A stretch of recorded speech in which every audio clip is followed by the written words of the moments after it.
পবিত্র ঈদ উল ফিতরকে সামনে রেখে অসহায় ও দুস্থ মানুষের পাশে দাঁড়িয়েছেন গেন্ডারিয়া থানা বিএনপির নেতা ৪০ নম্বর ওয়ার্ডের বিশিষ্ট সমাজসেবক ও ব্যবসায়ী মোহাম্মদ মনির হোসেন। মুক্তিযুদ্ধ বিষয়ক প্রতিমন্ত্রী জনাব ইশরাক হোসেনের নির্দেশনায় তিনি এলাকার অসহায় ও দরিদ্র মানুষের মাঝে ঈদ সামগ্রী ও নগদ অর্থ বিতরণ করেন।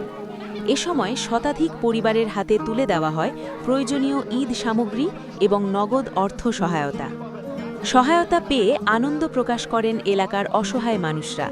তারা বলেন, ঈদের আগে এই সহায়তা তাদের জন্য অনেক বড় স্বস্তি। সমাজের বিত্তবানদেরও এভাবে অসহায় মানুষের পাশে দাঁড়ানোর আহ্বান জানান আয়োজকরা। অগ্নিশিখা নিউজ ডেস্ক।